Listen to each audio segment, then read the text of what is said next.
Osiris.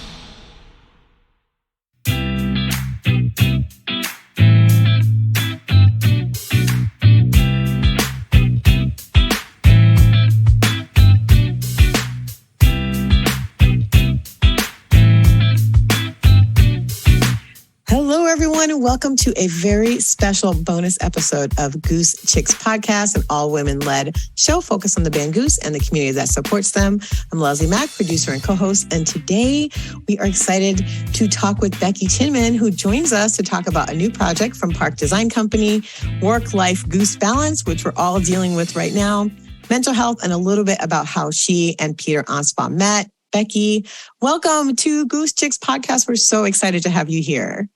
Yay. Thank you for having me. I'm really grateful to be part of this experience. So thankful. Becky, who, for those who don't know, is a trained architectural designer and moonlights as a DJ. We're going to get into that a little bit later. She is gluten-free, obsessed with pesto pasta, and occasionally dabbles in ceramics. She used to be a ski bum in Colorado and is now enjoying living in Brooklyn with her partner, Peter. So, Becky, I gave a little bit of a taste of what your life is like, but, tell us a little bit about yourself. Where are you from originally?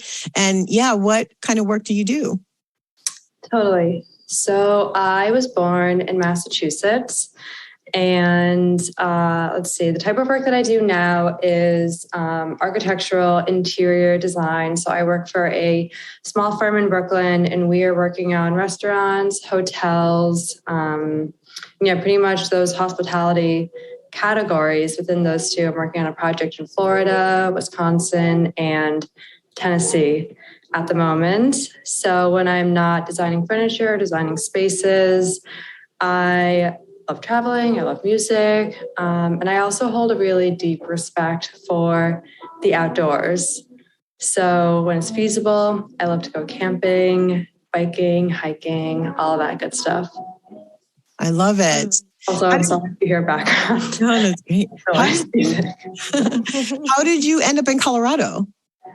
So I was actually dragged out there by my best friend at the time. She told me to quit my job and move out and be a ski instructor with her. I called her crazy. Then I did it. And it was the best thing ever. I ended up staying and working out there for an architecture firm. And I learned a lot. And Awesome. And so I know you have a ton of passions, a lot of hobbies. I saw, you're so artistic and always doing things. So what are some things that are really, jiving for you right now? What's filling up that little bit of extra space you might have in your calendar? Yeah, totally. So lately, I've actually been working more, honing my skills musically. I've been preparing for this upcoming DJ set that Peter and I are playing together. It'll be our first time performing together, which I'm really excited for because we've known each other for a while. We've sort of played together, messed around together musically, but showing it to other people and letting other people into our musical space is going to be new and exciting. So I can't wait for that. Super exciting. We're going to get into that in a few questions. So a lot of our listeners got to know you as part of the Goose community. I know I was lucky enough to meet you at the New Year's Eve shows in Cincinnati as Peter's girlfriend. So we're curious, how did you and Peter meet? And what was that like? What's the Becky and Peter backstory? Totally. So the Becky and Peter backstory goes back to the fall of 2019. I was in grad school and I went to my first Goose show. I couldn't get tickets to any of them over the summer. I was so bummed. I finally got one to New Haven. I don't know if y'all were there, but I ended up going to the show and I was so excited that I laser cut some signs using the laser cutters that my school had to offer. And I ended up trying to buy a poster. One thing led to another. And I was in the process of buying a poster when Peter introduced himself and we had ourselves a little merch table chit chat. But then we kind of went our separate ways after that. And it wasn't until about a year and a half later that he reached out again.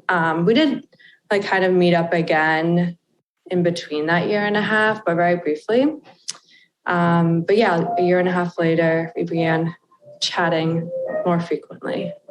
I love it. I want to give you, Alexius, if you had any follow-up questions there. Well, I just, so y'all met in 2019 or y'all started, so you met in 2019 and then a year and a half, y'all just kind of met up a few times. So y'all didn't like really start officially like together? Is that what, So I actually, when we first met, I was very much happily in a separate relationship. And I think maybe he was working through something. I don't really know, but that was just not on the forefront of our minds. I was just sort of obviously very attracted to music, but then he was also like interested in like my interests because my interests were similar to his. We both really love the outdoors. I went to Yosemite that summer. I actually went on this like, it was the summer of 2020, COVID summer. And he was like stalking me on Instagram, I think. That I went on this like crazy 2-week camping trip where I like slept in the tent for like, actually it was like 2 months. It was 2 months. So I did that and he was like, this is crazy. This girl's like going all over the country. And then I made it to a show in South Farms in Connecticut. And he was like, how is this girl at South Farms? Like, I thought she was at Yosemite last week. I was at Yosemite last week. But so yeah, that's totally stalking. I love it. Keeping tabs. Very smart man. Very smart man. I love it. Yeah. That's so cool to hear that. That's so awesome. And when I was reading about you and stuff, I try not to be like, I always say, like, I'm not a goose stalker. Like, I really try and give the guys like their space and, and let them be real human beings. And so when I was reading, about you and your interest, and I was just like, oh, wow. I was like, this is awesome. I was like, we have a lot in common. And then when you said that, that's even funnier because Jason stalked me for that's her husband. Yeah, that's so my husband. He stalked me and I say that all the time. He didn't really, but he would like always be where I was. And I was like, how in the world do you know this? So that's funny to hear you say that. So, but we've been together for 20 years. I'm like, yes, y'all go strong and stuff. But that's really cool. All the things that you've done and being a ski bum. And so where were you a ski bum at and out in Colorado? Which town or which is your favorite? Well, I lived in Breckenridge for 4 years. So I do really love Breck, but it also is really busy. So I really enjoy the smaller mountains as well. One of my favorite mountains in Colorado is definitely Silverton Mountain. They have a pretty unique skiing, guiding experience there. Also, I love Aspen because who doesn't? It's like it's so beautiful. It's Aspen. Yeah, it's Aspen. Come on. Yeah. So definitely that one as well. Sweet. Yeah. I love to ski. Sorry to go off subject. It was just like, I was like, oh man, I love that. So I love nature, just love, I grew up on a farm and so just I would always be outside camping. If it was warm weather, if it wasn't freezing, we would, and half the time we didn't even have a tent up. We would just, have a sleeping bag and be somewhere out there and always on an adventure. So our earth is very important. I truly believe that. And I know that we'll get into later about, y'all's project that y'all are doing, but I absolutely love that and the empathy because we'll get into it later. I don't want to go ahead and jump into Well, I did want to ask, so this is interesting because your time with Peter has also been the time when Goose has kind of exploded onto the scene. So I can imagine that's been an interesting time to be dating someone in a band as this, huge meteoric rise. They've had an amazing couple of years since, their breakthrough in 2019 in Peach Fest. And so I'm wondering, first time we talked, you mentioned to me there's like this misconception that you're going to just be at every show.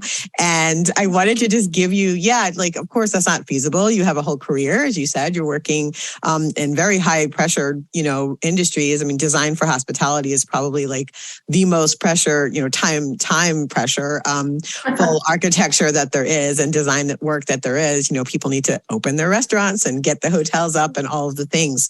So how do you handle kind of that work-life Goose balance? while you're obviously trying to support yourself and all of your hobbies, and also obviously be there for Peter and vice versa. Yeah. How does that all, fit in, and how do you fit it all in, really? Yeah. I mean, I think at first, when Peter and I first started dating, I was like I feel like challenged by trying to fit in his schedule. And I felt a lot of initial pressure, not from him at all, but from I think just generally speaking, I was like, oh, I want to give all of me to this, because who wouldn't want to? Sure. But at the time when we really began getting serious, I was in grad school and I was like, oh my God, I would literally sleep 2 hours a night if I went to all the shows and then did all my homework and then went to classes. You know what I mean? There just wouldn't be time for me left over to recuperate. Yeah. And so I really quickly learned that I had to prioritize my own interests, my work. And I honestly was very afraid to even just be in a relationship, because I thought that it would be too challenging with grad school. And so finally, Peter would prove himself to be obviously the most compassionate, caring, gentle human ever. And he was like, I'll just wait whenever you're ready. And I was like, okay, I'm ready. And it's been really amazing since, because one thing that I do focus on doing is thinking about time in 3 ways. So you can think about time as if you're spending it, or you're investing it, or you're wasting it. And so when I go about planning my weekends, I think, okay, do I want to spend my time? Do I want to invest my time? And honestly, some weekends I'm like, I want to waste time. I love wasting time. Sometimes you just need that, right? You need the break. You're like, I just want to watch Great British Bake Off. It is fine, And if that's what I need in that moment, then I tune into that. But other times, I think, oh, Goose is going on the road to Colorado. I have a lot of friends there. Maybe this is the right moment for me to sort of jump in, go to these shows. Other times when they're going from city to city to city, state to state, they're driving overnight. I don't know how the people who go to all the shows do it, but I just can't do that with the things I have going on. And ultimately that's okay, because then when Peter and I do reunite, we have our own stories to share and our own experiences to relive together. And it's really exciting because, we overlap in some ways, but also we totally don't. And so bringing the dissimilarities to the table, our own unique experiences, it's been really cool.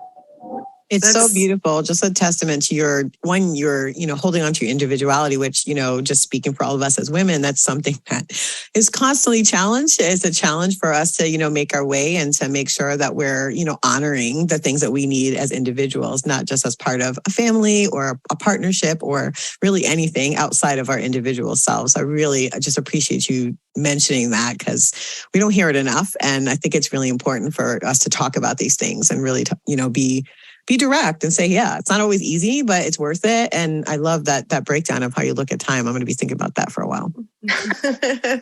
That is awesome. I feel, Becky, you saying that it's so important to, for women to realize that and to continue on their dreams and continue what they're doing, and to have a partner that is supportive in every way, and to be, I'll be there, I'll wait for you, because it does mean a lot. And I had the same experience, and I think it grows and it strengthens the relationship so much. And, when you have yourself and he has his self, and, coming back and sharing those stories together, and just the differences and the things that are the same. And just, I feel it really helps strengthen each person, because you have to have a lot of trust in the person when you're not, close and you're far away. And it just speaks to how beautiful, that both of you are, because I know that Peter just has an absolutely beautiful soul. And I was talking about it earlier, just all the shows that I've been to in the last 2 months, and not one person has thanked their crew. Not one person has thanked, and has reminded the crowd to be careful and safe and watch out for people that are around them, and to, and just all the wonderful things that Peter is always reminding us to do at shows. And, not any of those different bands have done that. And I'm just like, wow, the joy that we take out of the shows. And it just was very shocking to see. I'm just like, oh, not everyone does that. I thought that everyone did that. So it's really beautiful to hear y'all's stories and to hear how, how being apart and how it does strengthen the relationship. And so. And we appreciate you, lending him to us for a short period of time yes. while we get to enjoy, Peter's pretty brilliance out on the road. It's great. You're very generous. Yes. So I want to switch gears a little bit and get to some good stuff. I want to talk about PARC, your design company with Peter. What made you both decide to create this collaborative space? And, what are the goals with that work that you're doing together?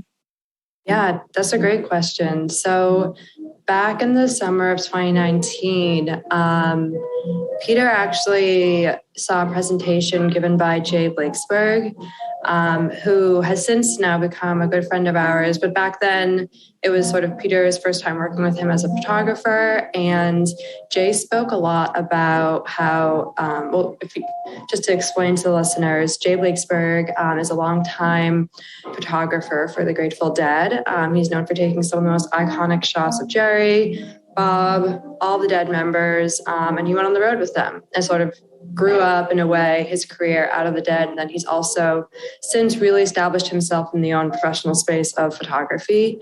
So what Jay spoke of was how back in the day, without cell phones, without digital technology, people were really present at shows in a way that is just not tangible today. And he really hoped that there could be a way in which we could generate more presence, more connectivity between the performers and the audience. And I think just more like feeling, like a lot of shows, people are viewing the entire show through their phone.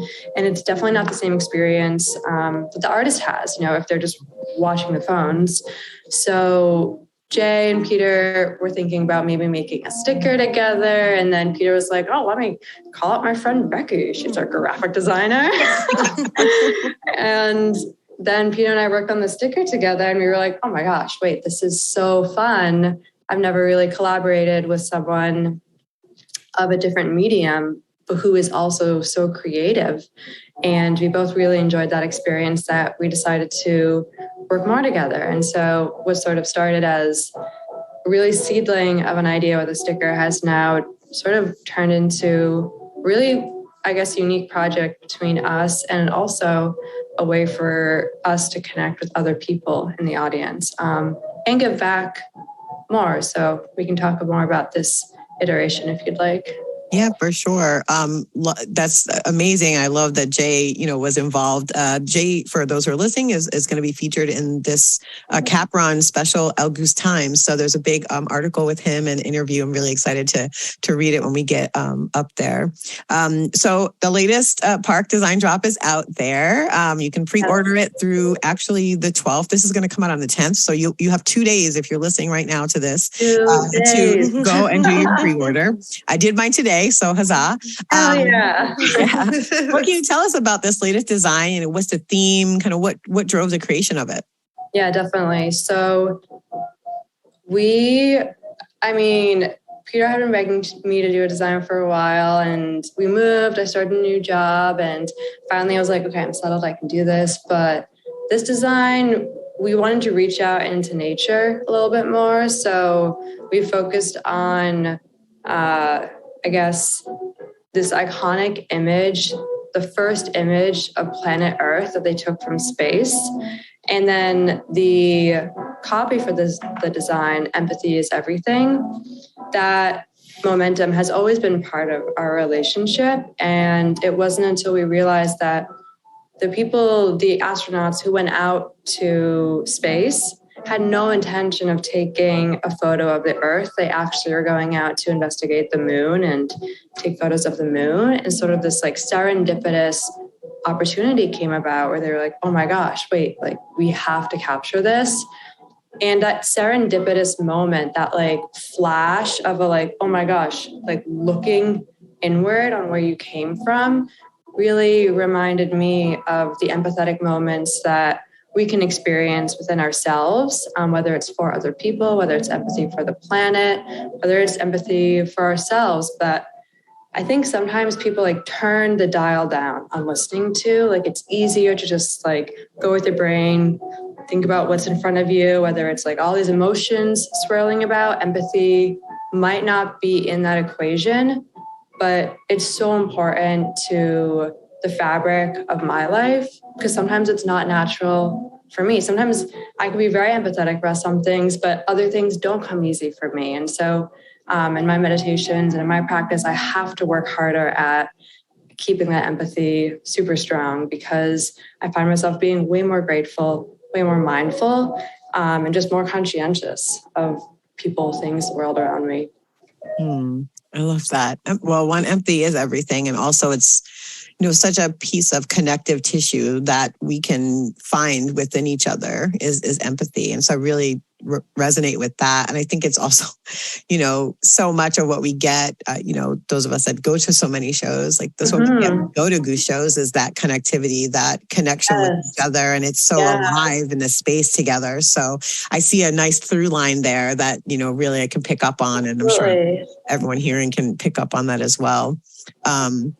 So you chose Greenpeace as the recipient for the proceeds from this drop. What made you select them? I mean, obviously the connection between the picture of the earth and them taking care of the earth, but what else, kind of moved you all to make sure that they got some, the proceeds from this one? Yeah. So one of the things is that Peter has been incredibly environmentally active, I think, for a while now. I mean, he was in college when he first heard of Greenpeace, and has always really enjoyed the organization. And then we also recently took some time off to go vacation in a warm place, and we were snorkeling, and we ended up seeing a sea turtle and sort of was able to follow it along in its journey, like out to sea. And it was so moving. I mean, having, like you say, like a connective moment, that tissue between our human selves and the natural world. I mean, in Brooklyn, I'm like, oh, like a weed, beautiful. It's just not the same. And so really seeing nature in it's such a beautiful form really pushed us to think, oh my gosh, like we have to preserve this. We have to do so much more than we're already doing to protect this environment that really cannot protect itself. Try as it might, it needs all of our help. And so it became the obvious answer for where we're going to put the profits for this drop, because that's what's really important to us. That's beautiful. It's so awesome. I live in Little Mount Airy. I don't know if you've ever heard of Mayberry from the Andy Griffith Show. A lot of people under like 35 kind of haven't heard of it, and people. I'm 38, and some people haven't even heard of it my age.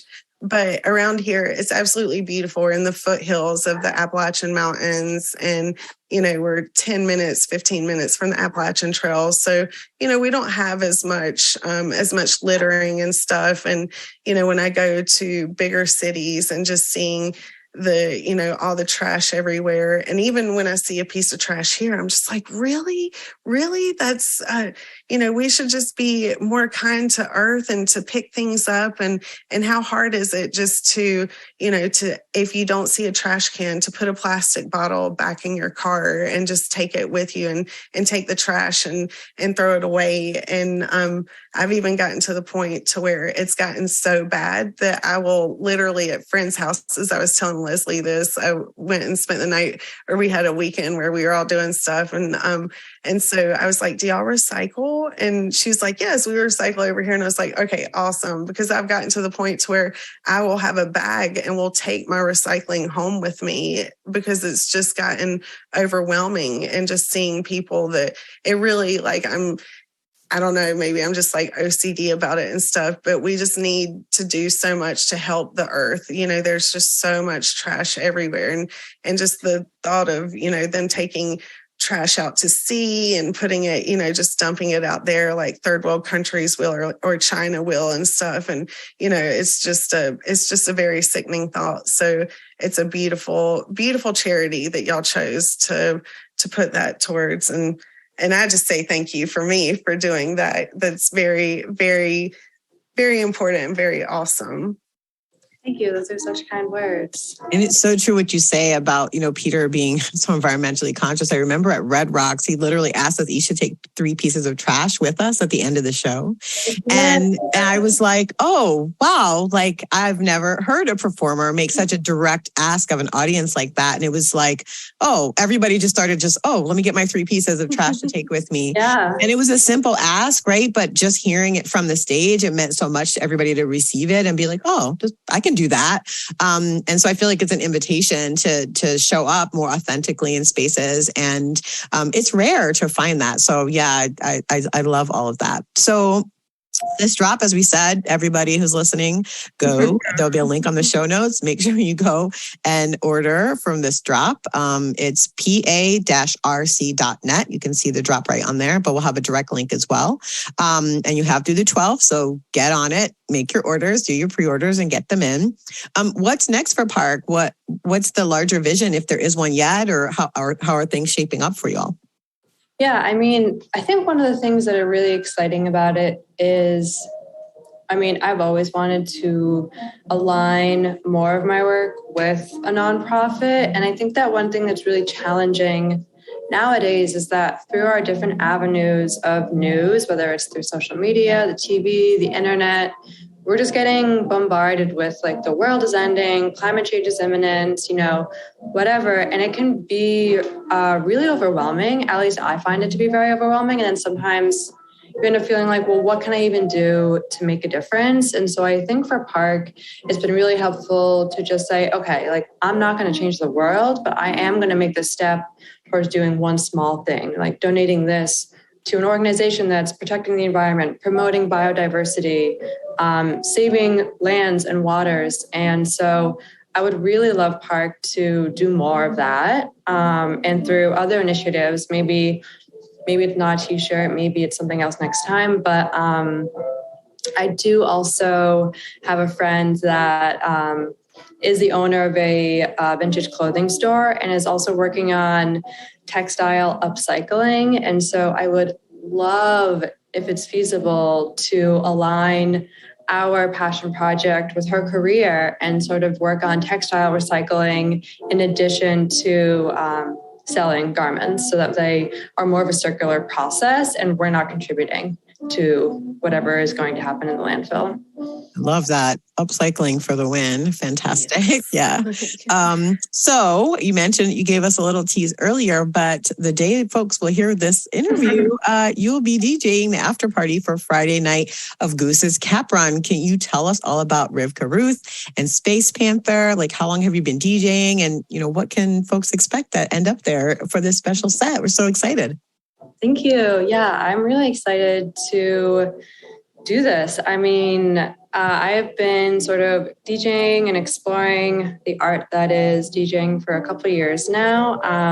The same friend that I mentioned previously, she owned a vintage clothing store in Providence, and she also uses the platform. It's 2 of them, really, my friends Charlotte and Danielle. You can find them. I'm just going to do a shout out here at The Nest in Providence, because they are fabulous women who are doing really important work in a small state.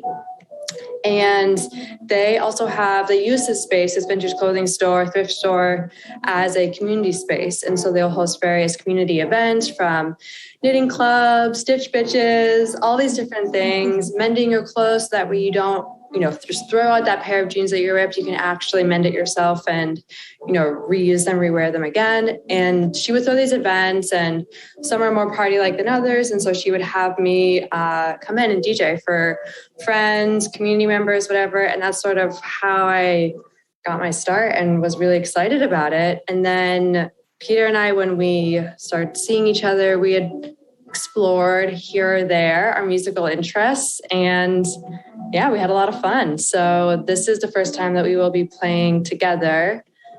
He'll be doing synth and I'll be DJing. Rivka Ruth is my Hebrew name. So I'm really excited to also bring this identity into the Goose space because, yeah, it's just, I guess, a new venture. So I'm really glad that you guys are going to be a part of it. Yeah, it's fantastic. So cool. What's the vibe going to be like? Yeah, what's that? Yeah, what's going to be like? Yeah. Yeah. Well, I DJ house mostly, but disco, techno, tech house. I don't want to give away too much. Yeah, don't give away too much. Just a little taste is good. But let everybody be surprised and experience it. 120, 125 BPM, you know. Bring your dancing shoes and, be sure you wear layers so you can peel some off as you start to sweat and dance. Yeah, right? I mean, it's going to get pretty spicy. So, yes. I am so excited. Just super excited. I love when you said house music. I was just like, yes. And I used to live, I went to school, did a study abroad in France in Juan-les-Pins, I lived in Juan-les-Pins. And so, over there you hear house music all the time. You don't hear anything else. And pretty much. And so I miss it here. It's hard to find like the good house music. It's definitely a dive that you have to take to get there and go through not a lot of not so good music to get to the good music. So I might have to bug you on the side, Becky, and be like, hey, what good music? What do you suggest? Because so I'm super excited to hear you DJ this weekend. Oh, it's this weekend. I keep thinking like it's months off, but no, it's like coming up. Exactly. It makes me even more excited. Yes. So no pressure, but excited. Yes, everyone's excited. I think it's going to be a great time. Of course, it's going to be fantastic. So aside from, obviously, we had a few dates of the Cap Run this coming weekend. Will we see you out on tour in the coming months? What, you're going to fit a few times in where we'll get to see you out there? Yes, definitely. So yeah, I'll be there Friday and Saturday for the Cap Run. Maybe Sunday. I haven't decided yet. And then I will be at the Boston show. I don't know if I'll be at any other shows. I might have some family members going to the Nashville show. And then down the line, maybe I will be at summer camp, but that's all the way out in May. But they're just crisscrossing the country. They're going all over the place. Yeah, they are. And on those bus tours, they're like going to bed and they wake up like 9 hours away, So God bless all of the people that go from place to place. That is impressive. It is. I can't even, just going 6 days to do photography. When I went from like Richmond to Atlanta to New Orleans, I was just on day 4. I was like, how do these guys do this? How do they do this for weeks on ends and months on end? And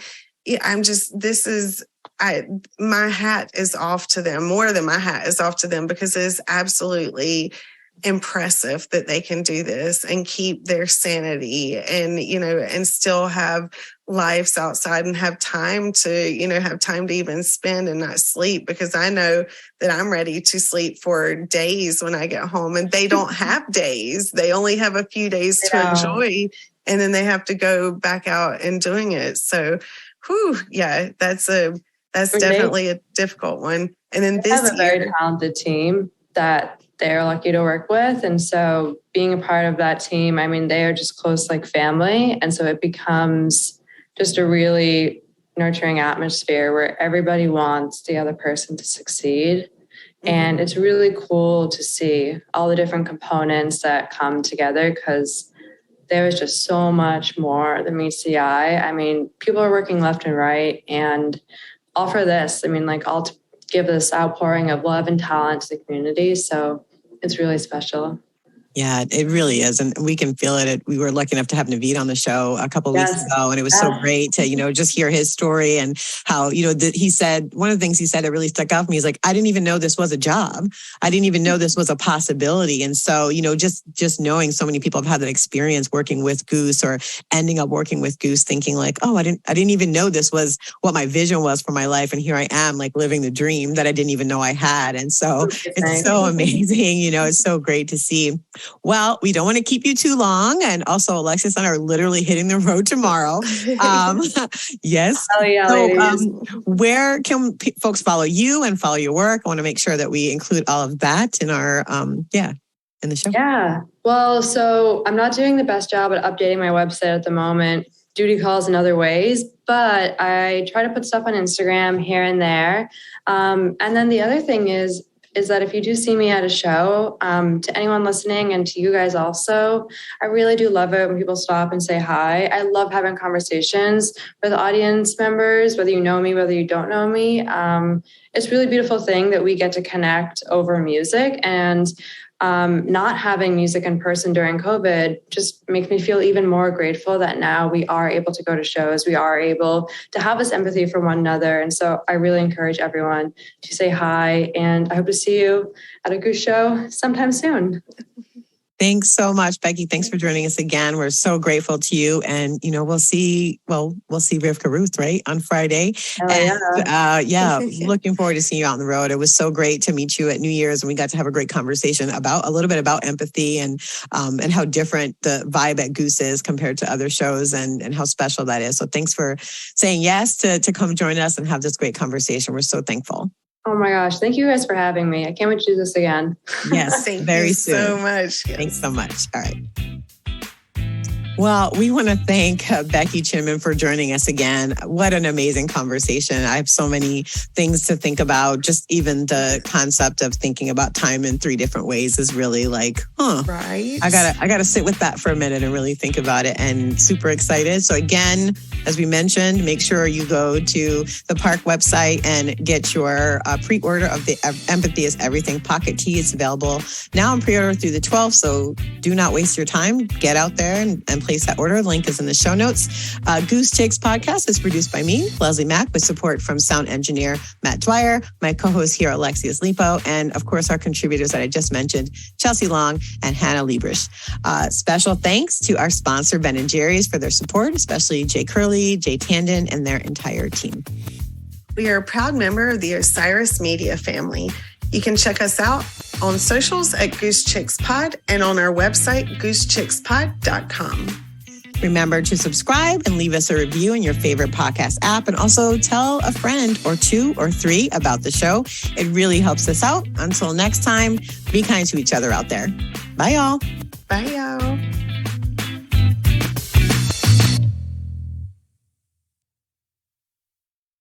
Osiris.